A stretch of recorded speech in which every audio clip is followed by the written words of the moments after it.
जिसके कारण पहले तो उसको पता नहीं चला, लेकिन जैसे ही हवा थोड़ी कम हुई तो उसने देखा उसका अंडा घोंसले में नहीं था, बल्कि वो नीचे गिरकर टूट गया था।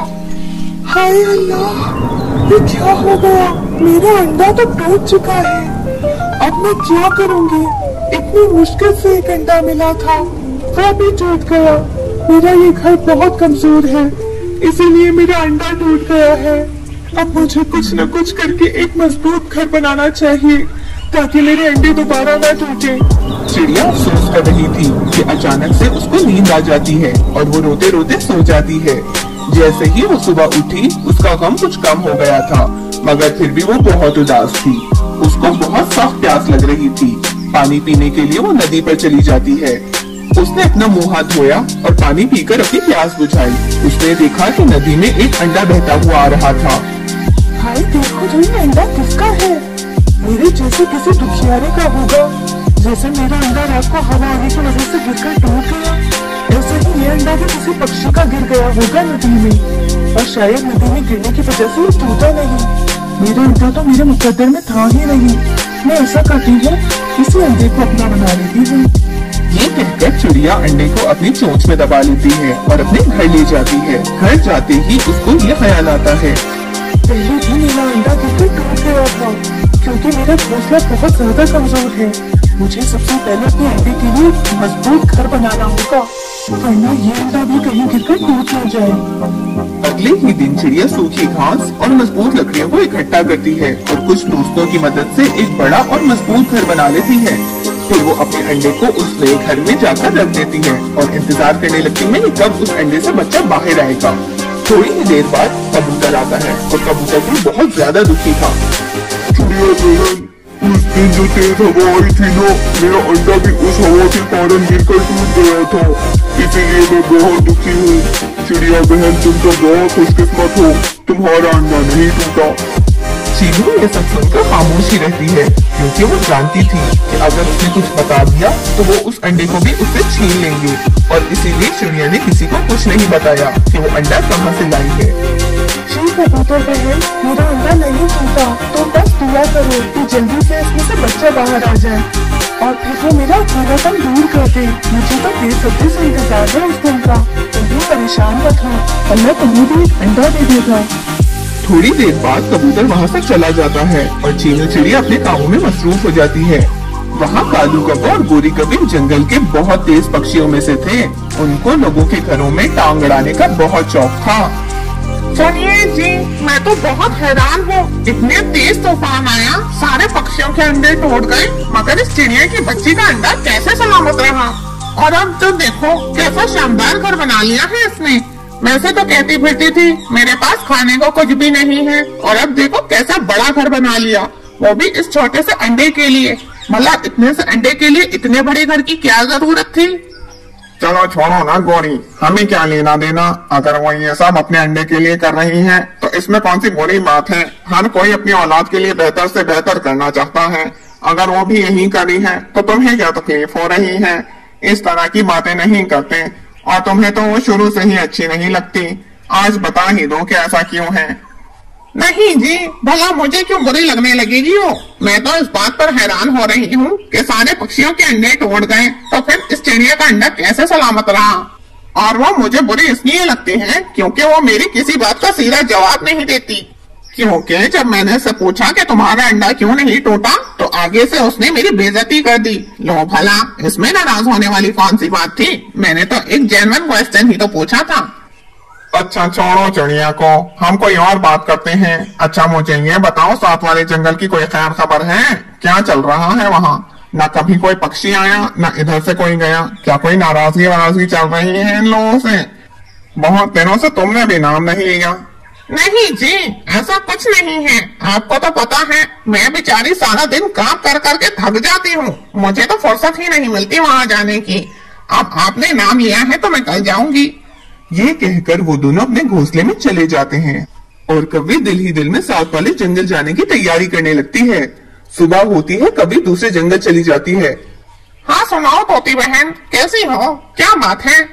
बहुत दिन हो गए हमारे घर चक्कर नहीं लगाया, सब ठीक ठाक तो चल रहा है ना? तोती रोने लग जाती है। मेरी तो दुनिया ही लुट गई। भला मुझे होश है दुनियादारी का? उस दिन जब तूफान आया था मेरा अंडा नदी में गिर गया था। अभी कुछ अर्से पहले ही तो मैंने अपने पति को खोया है, मगर पति के लिए तो मुझे सब्र आ गया क्योंकि वो मेरी आंखों के सामने ही मरा था। मगर अपने अंडे का मैं क्या करूं? इतने अरसे बाद मुझे औलाद की खुशी मिलने जा रही थी, वो भी छिन गई।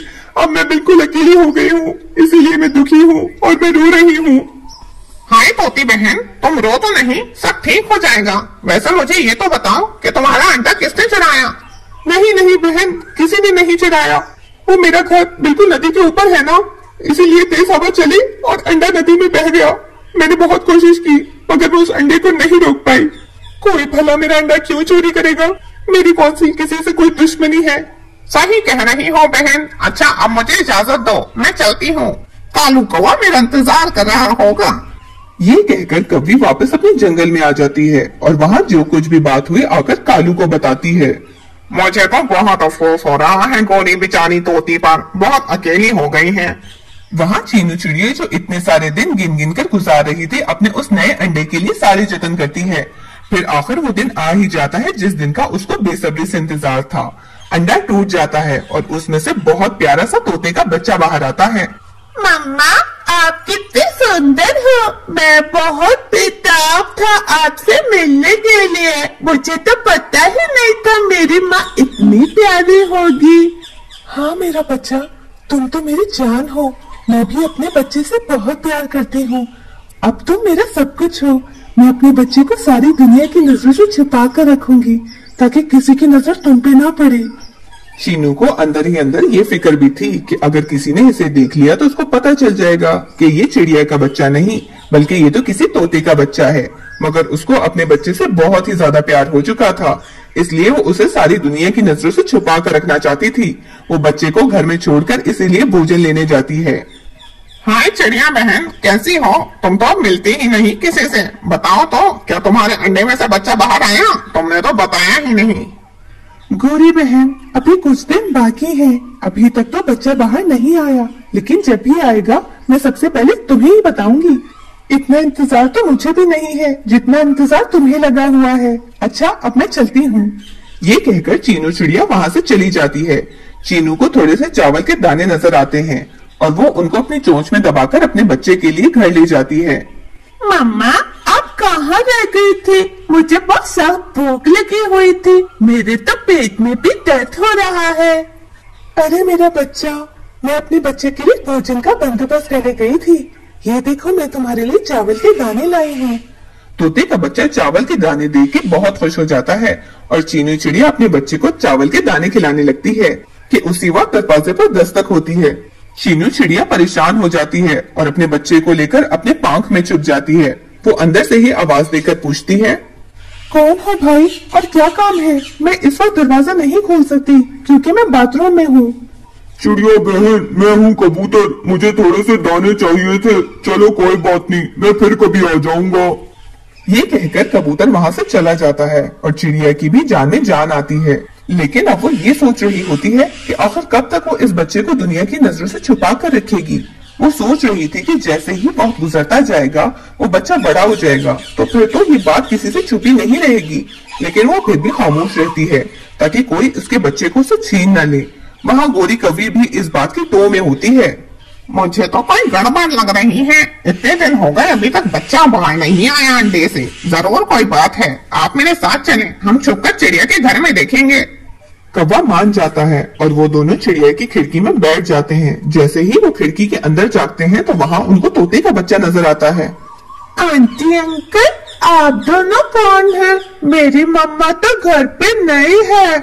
आप मुझे बता दे क्या काम है? मैं उनका बेटा हूँ। अच्छा बच्चों, तुम तो तोते के बच्चे हो। हमें तो पहले ही शक था, दाल में कुछ काला जरूर है। मगर तुम्हारी माँ तो बड़ी ही तेज निकली। देखा, मैं ना कहती थी ये चिड़िया की बच्ची बड़ी तेज है। देखो कैसे अंदर ही अंदर इस बच्चे को छुपा रखा है और मेरे लाख पूछने के बावजूद मुझे नहीं बताया। कैसी मीसने निकली चिड़िया की बच्ची, इसलिए मुझे ये अच्छी नहीं लगती। और आप मुझे हमेशा कहते थे कि मैं इसके बारे में ऐसी बात ना करूं। अब तो पता चल गया है ना आपको, मैं ठीक कहती थी इसके बारे में। ये सब बातें करके वो दोनों वहाँ से चले जाते हैं और थोड़ी देर के बाद जब चीनू चिड़िया वापस आती है, मम्मा एक आंटी अंकल आए थे हमारी खिड़की पर।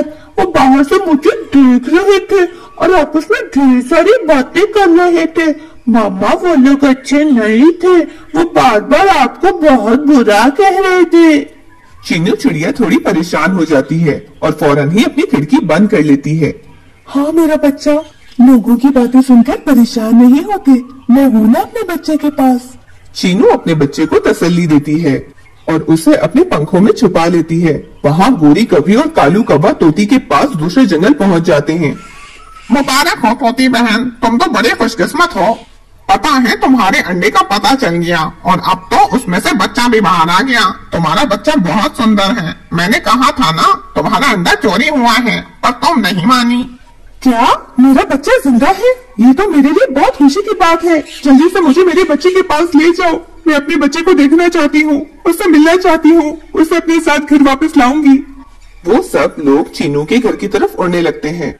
वहाँ चीनू अपने बच्चे को दाना खिला रही होती है कि अचानक उसके दरवाजे पर दस्तक होती है। अरे ओ चिड़िया, दरवाजा खोलो, देखो तो तुमसे कौन मिलने आया है। चिड़िया दरवाजा खोल देती है। बाहर कौवा कभी और उसके साथ तोती भी थी। कौन है ये? मैं इनको नहीं जानती। अभी पता चल जाएगा कि ये कौन है। चलो तोती बहन अंदर आओ, मैं तुम्हें तुम्हारा बच्चा दिखाती हूँ। हाय मेरा बच्चा कितना सुंदर है। यहाँ आओ मेरे बेटे, मैं तुम्हें गले से लगाना चाहती हूँ। मेरे जीवन के सहारे मैंने तुम्हारा कितना इंतजार किया। मुझे तो ये भी नहीं पता था कि तुम जिंदा हो या नहीं। आंटी आप कौन है? मैं आपको नहीं जानता और आप मुझे मेरा बच्चा क्यों कह रही है? मेरी मम्मा तो चीनू चिड़िया है और मुझसे बहुत प्यार करती है और मैं भी अपनी मम्मा से बहुत प्यार करता हूँ। आप जाए यहाँ से, आप मुझे अच्छी नहीं लगी। ये तुम क्या कह रहे हो मेरे बच्चे? ऐसा ना कहो, मेरा दिल फट जाएगा। तुम तो मेरी जान हो। मुझे नहीं पता था कि तुम यहाँ हो, वरना मैं तुम्हें यहाँ कभी रहने ना देती और इस चीनू चिड़िया के बच्चे को मैं देख लूंगी। इसकी हिम्मत कैसे हुई मेरा अंडा चुराने की? और अब ये खुद ही माँ बनकर तुम्हें पाल रही है। नहीं, मुझे आपकी किसी बात पर यकीन नहीं है। मेरी मम्मा चिड़िया ही है। आप जाए यहाँ से, मैंने आपके साथ कहीं नहीं जाना। बच्चा रोने लगता है और तोती भी रोने लगती है। चीनू चिड़िया जो ये सब देख रही थी वो अंदर से डर रही थी कि कहीं उससे उसका बच्चा उठाकर न ले जाए। वो कहती है, नहीं तोती बहन, आपको कोई गलतफहमी हुई है। मैं तो किसी का बच्चा चोरी करने का सोच भी नहीं सकती। मुझे तो पता भी नहीं था कि अंडा आपका है। मुझे तो ये अंडा नदी में बहता हुआ मिला था, क्योंकि मेरा अंडा तूफान आने की वजह से टूट गया था और मैं बहुत दुखी थी। तभी मुझे ये अंडा बहता हुआ मिला और मैंने इसे उठाकर अपने पास रख लिया। बस एक यही गुनाह था मेरा। मैंने इस बच्चे को बहुत नाजुक से पाला है, लेकिन फिर भी अगर आप इसको ले जाना चाहती हैं तो मैं आपको नहीं रोकूंगी, क्योंकि इस पर पहला हक तो आपका ही है। नहीं मामा, मैं आपका ही बेटा हूँ। फिर चाहे पहले मैं किसी का भी अंडा था, वो सब मुझे कुछ नहीं पता, क्योंकि अपनी आंखें खोलते ही मैंने आपको ही देखा है और आप ही मेरी मामा हो। मैं आपसे बहुत प्यार करता हूँ। आंटी से कहते चले जाए यहाँ से। सारे पक्षी रोते हुए तोते के बच्चे को देखकर हैरान हो जाते हैं। तोती से भी अपने बच्चे का रोना देखा नहीं जाता। वैसे तो मैं अपने बच्चे को लेने आई थी, मगर मुझे नहीं पता था कि तुमने उसको इतना प्यार दिया है कि वो मेरे साथ यानी अपनी सगी माँ के साथ जाना नहीं चाहता। मैं तो इसी बात से खुश हूँ कि मेरा बच्चा खुश है। मैं इसको तुम्हारे पास ही छोड़कर जा रही हूँ। मेरे बच्चे का बहुत सारा ख्याल रखना और अब तो मैं कभी कभी इससे मिलने भी आती रहूंगी। इसकी बहुत अच्छे से परवरिश करना और इसको एक अच्छा पक्षी बनाना। फिर वो सब वहाँ से चले जाते हैं और चीनू चिड़िया अपने बच्चे को गले लगा लेती है। ये जरूरी नहीं होता कि सगी रिश्ते ही पायदार हों, क्योंकि कभी कभार मोहब्बत से बनाए गए रिश्ते भी बहुत मजबूत होते हैं।